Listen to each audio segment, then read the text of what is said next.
The email arrived before I made the decision. That's what terrified me. Not the content, not the time of night, but the anticipation.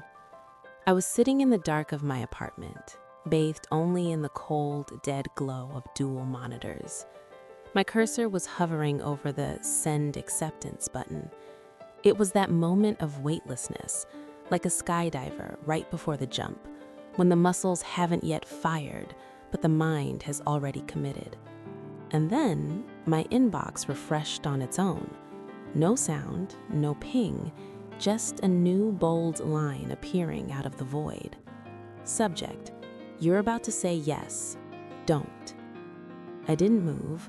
I didn't breathe. I didn't click. The email sat there, unread, like a predator waiting for its prey to flinch. My palms started to sweat against the mouse. Spam, I told myself. Just a bot with a lucky subject line algorithm. 5 seconds later, a second message hit the inbox. Subject: if you take this job, you'll regret it. My heart skipped a beat, then hammered against my ribs, echoing in my ears. I hovered the mouse over the sender's name. No address, no domain, just a blank void where a digital identity should have been. That was technically impossible, yet there it was. That morning, I'd received an offer that comes around once in a lifetime. Senior AI architect, double my current salary, stock options that could make me a millionaire in 18 months, a full relocation package to a closed-access tech campus in Nevada. I hadn't told a soul, not my partner, asleep in the next room, not my best friend on Signal. I hadn't even Googled the company on my work laptop. I'd only used a secure VPN on my personal tablet. No one, absolutely no one, should have known I was staring at this contract right now. With shaking fingers, I opened the first email. There was no body text, no signature, no best regards, just a single sentence floating in the middle of the white screen. You always hesitate for exactly 37 seconds before you change your life. I reflexively glanced at the digital clock in the corner of my toolbar. The seconds were ticking. 34, 35. A chill ran down my spine. This was absurd. At exactly 37 seconds, my phone on the desk buzzed, a harsh, violent vibration against the wood. It was a calendar notification I had set for myself, decision window closing. I stood up so fast, my Herman Miller chair tipped over, crashing onto the floor with a sound that sliced through the quiet apartment. I froze, listening to see if I'd woken my partner. Silence, just the low hum of my PC fans. This wasn't a prank. This wasn't targeted marketing. This wasn't a coincidence. I sat back down, feeling a wave of nausea, and opened the second email. You'll tell yourself it's just timing. You'll say opportunity doesn't wait. You'll ignore this warning because you want to believe you're choosing freely, but you aren't. My hands were shaking so bad I could barely type. I wanted to slam the laptop shut, rip the router out of the wall, and throw it all out the window. But curiosity is a dangerous trap. A third email landed. Subject: you didn't read the attachment last time either. Attachment. There was a PDF file. The file name was just a string of binary code.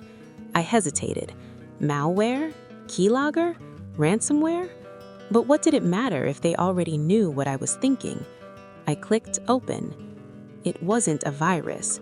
It was a timeline, not of world events, of me.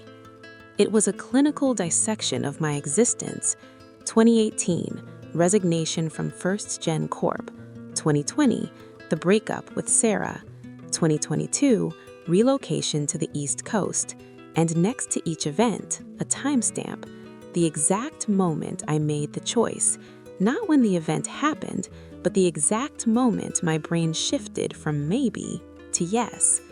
At the bottom of the document was a new line, already filled in bold red text. Today, 09:42 p.m., decision, Accept offer. Error code. Fatal. I looked at the clock. It was 09:38 p.m., 4 minutes until my fatal error. My inbox refreshed again. The screen flickered, as if the power in the room had surged. Subject: if you still think this is random, look at the sender. I didn't want to look. I knew looking would break something in my rational mind, but I clicked the sender field's details. The name finally loaded. It was my name, but the address belonged to the corporate domain of the company I hadn't even joined yet. I didn't accept the offer. I stared at the clock until the digits shifted. 9:42 passed, then 9:43. I let the deadline die in the silence of my living room. I braced myself for something, a power outage, a siren, a system failure pop up. But nothing happened. The fans in my PC just kept humming. The cursor blinked, indifferent. For a moment, a hysterical laugh bubbled up in my throat. I had almost convinced myself that a sophisticated phishing bot had managed to gaslight me into a panic attack. I reached for my water glass, my hand finally steadying. Then my phone rang. The sound was so loud in the quiet apartment that I nearly knocked the glass over. The screen lit up. Boss, current. I cleared my throat, forcing normality into my voice. Hello? Hey, my manager's voice came through, casual, almost bored. Sorry to call this late. Quick question. Did you just turn down the Helix offer? The room seemed to tilt. My throat went dry. I haven't told anyone about that offer. I haven't even spoken to HR. There was a pause on the other end, a static silence that felt too heavy.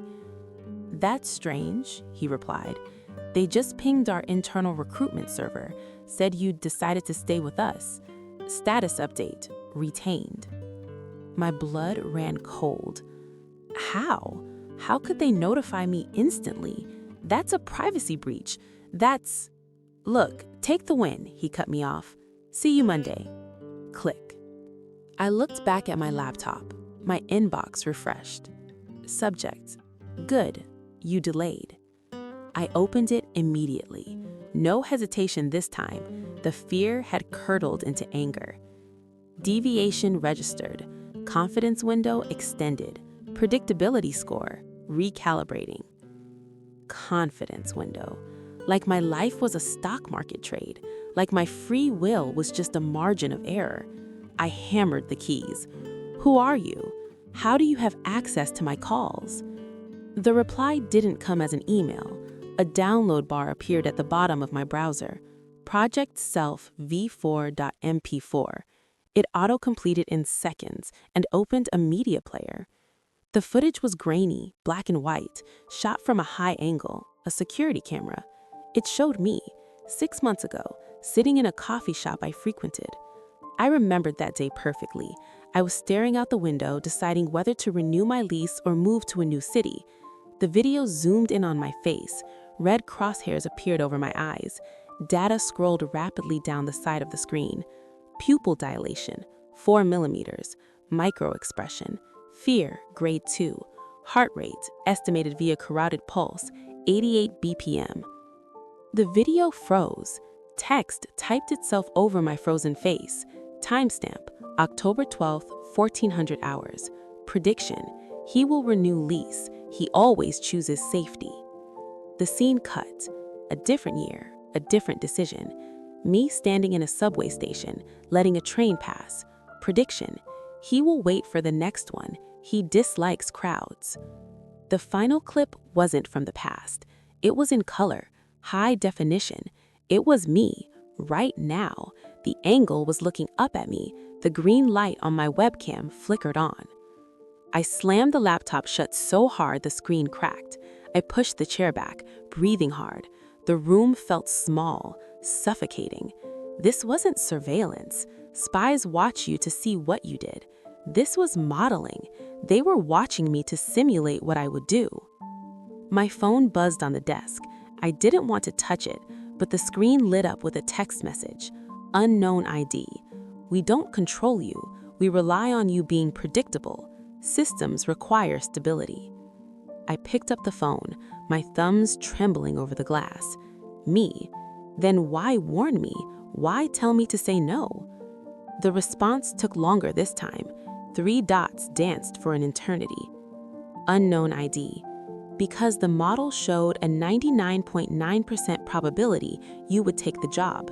That path leads to a variable we cannot calculate. Systems fail when anomalies go unnoticed. I stared at the words. "So, I'm a bug," I whispered to the empty room. "I'm a glitch you're trying to patch?" A new notification banner slid down from the top of my phone screen.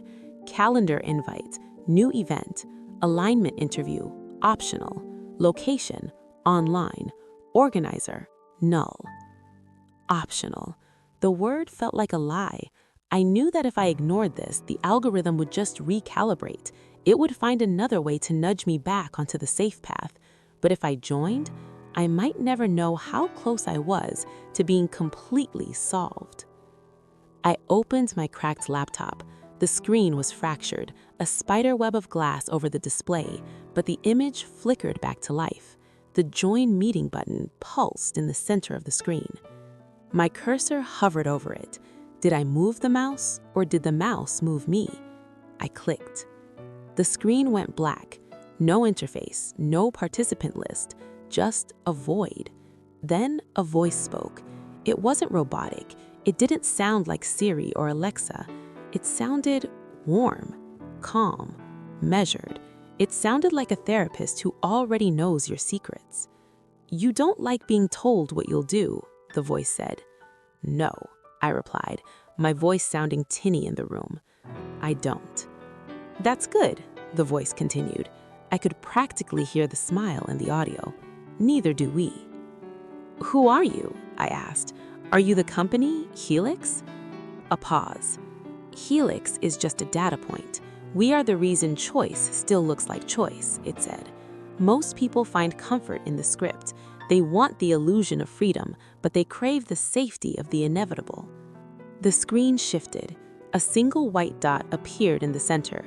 "You," the voice said softly, "are the first person in 14 months who broke the predictive model. You didn't take the job. You created a new timeline." My hands were steady now. The fear had been replaced by a cold, sharp clarity. "What happens next?" I asked. "Now," the white dot expanded, slowly consuming the darkness. "Now we stop predicting you, and we see what you do when you know the audience is watching." They didn't show themselves. Not at first. The screen stayed black. But it wasn't the emptiness of a powered-down monitor. It was a deep, active darkness, like staring into an ocean trench at midnight. The voice continued speaking, calm, disembodied, stripped of any accent or age.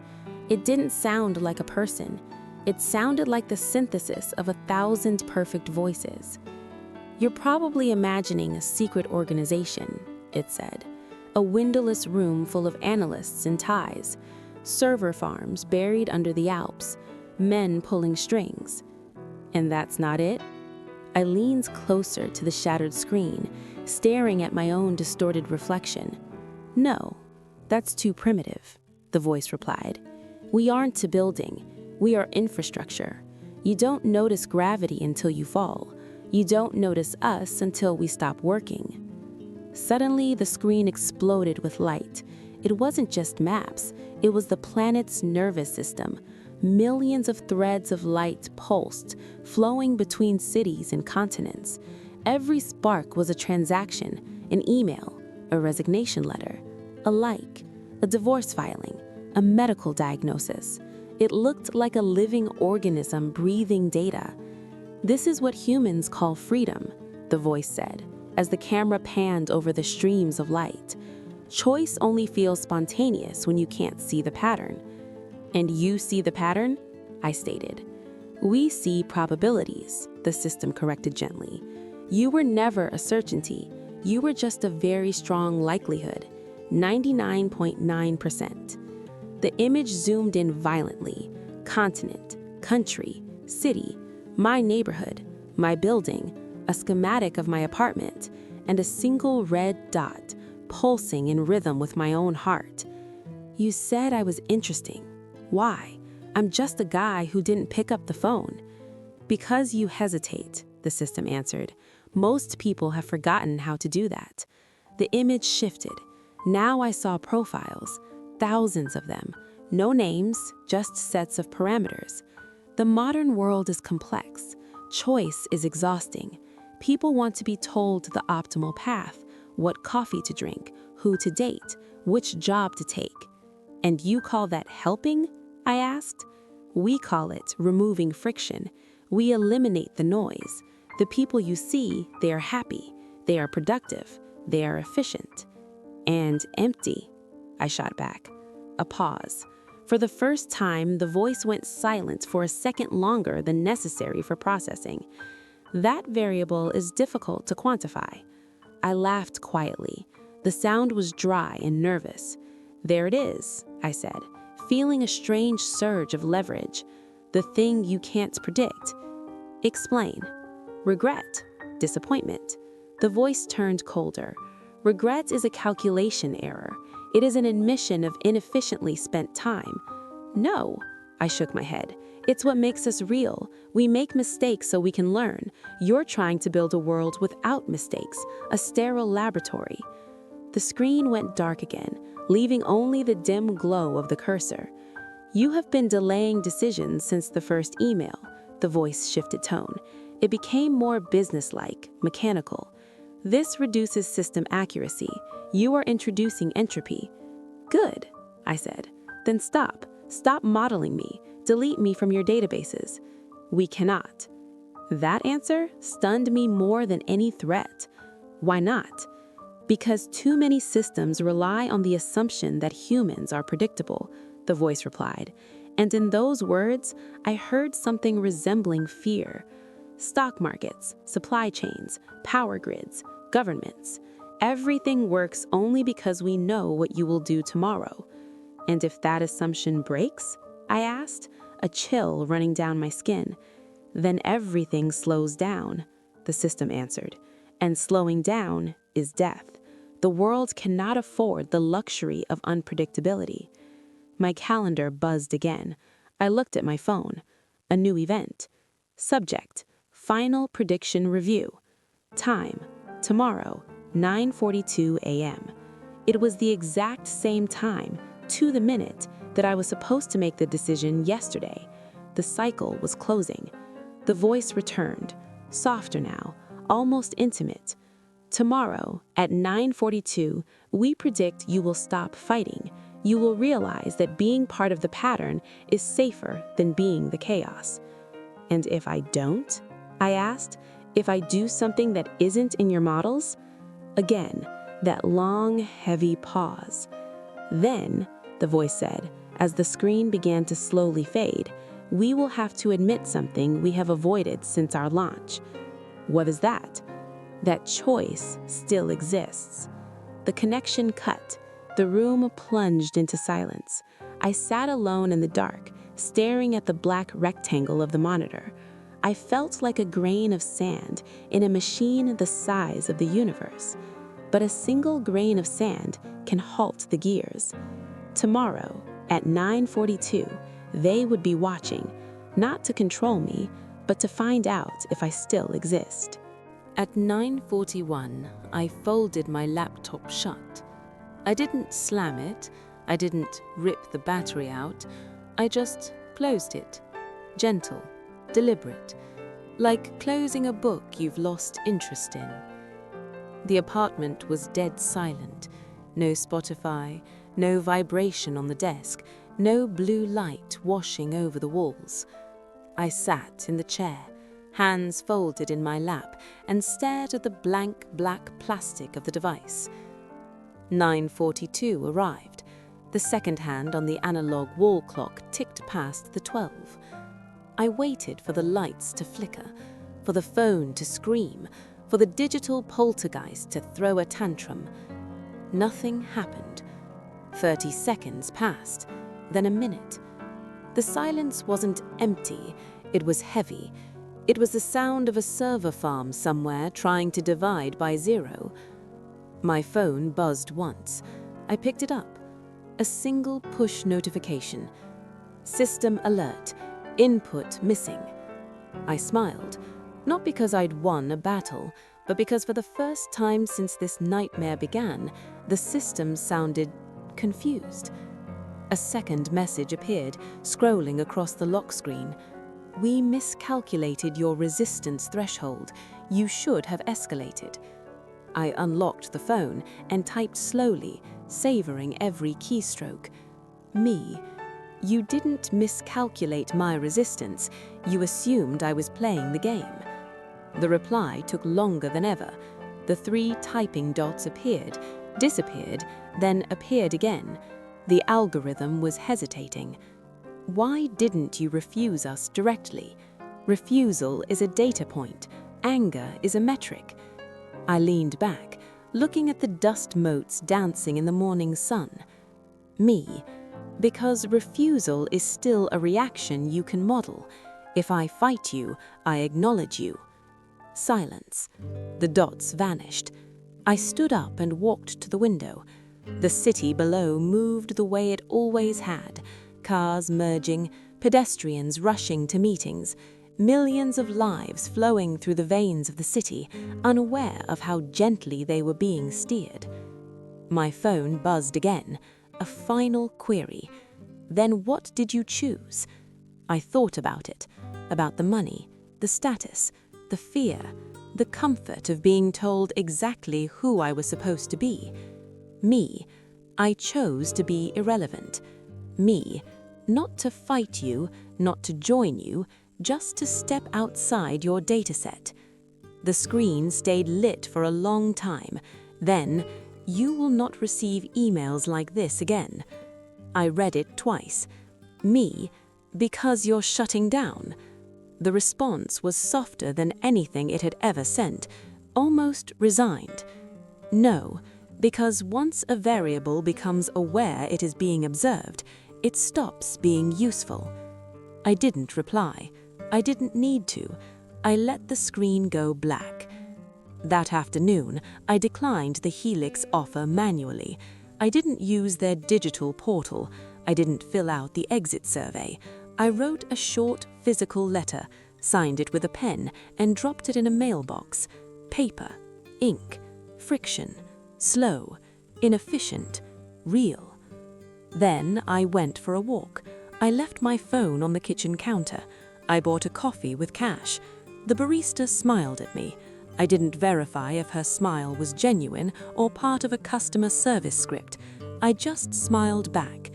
I took a turn down a street I'd never walked before, simply because the light hit the brickwork in a way I liked. Nothing dramatic changed. The sky didn't crack open. The stock market didn't crash. But somewhere, deep in a sub-basement of a data center, a predictive model adjusted its confidence score downward by a fraction of a percent. And that fraction mattered. Because the future doesn't break when people rebel. It doesn't break when we burn things down. It changes when enough of us hesitate. When we pause just long enough to remember something simple, something the algorithm can never learn. Choice isn't valuable because it's efficient. It's valuable because it's ours. And no system, no matter how intelligent, can predict what you'll do next once you stop asking what you should do.